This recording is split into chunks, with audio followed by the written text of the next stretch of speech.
siya sa our semifinal exam. Okay. Thank you. So, arita sa Miss. So, hello Miss. Good morning once again. By the way, I am Beverly Arbelo and I am the interviewer for today.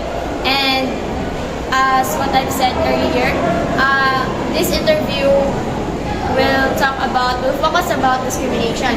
And by the way, I forgot to ask your name. What's your name again? My name is Sheena Alino. What's your home course? Education. Okay, so as what I've said, this will talk about discrimination. So now may further mga questions about Ana and we want you to answer those. So first, naka-experience na ba ka of discrimination? Yes, a lot of times. So unsa man kind of discrimination nga mo hang na-experience sa una or until now? I experienced a kind of discrimination about my hair, my colored hair, my skin color, and I don't know what they say about me. They just discriminate me about that, and I just feel bad about that. Isa siya ka ng sa una or until now? Sa una, until now. So, how do you feel about every time na imo na siya ma-encounter? Unsa mo na feel about every time na encounter mo na sa una? I feel bad.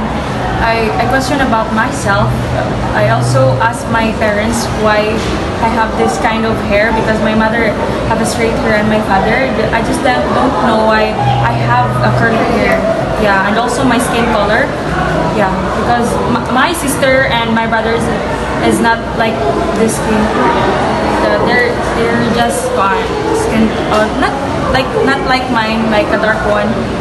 Yeah. Dili man sa siya lang it suits on your hair, it suits on your mind. And how do you cope up man those time na ginsa nimo pagkuan mo ang self para dili kay to nimo mga kuan nga situation? I just tell about myself, just to be strong enough and be brave enough, and I just tell myself that it is me, and it looks like a unique because I have this kind of hair and skin color, and I just with those kind of discrimination I encounter, I just tell myself that be brave and not to be affected what they said, what they tell about me. Okay. And for those people na naka-encounter the same thing sa imo, unsa man imong ika-advise sa ilaha? I just want to let you know that being discriminated is not fun. It's not funny for everyone because we don't know what others feel about it and what they feel and what they sacrifices and what they cause for their insides.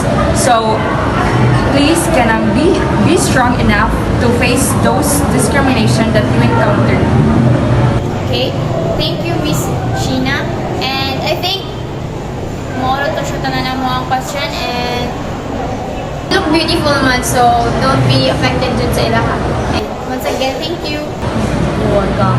So thank you for this, thank you for the opportunity na ma-interview ka na mo karong adlaw.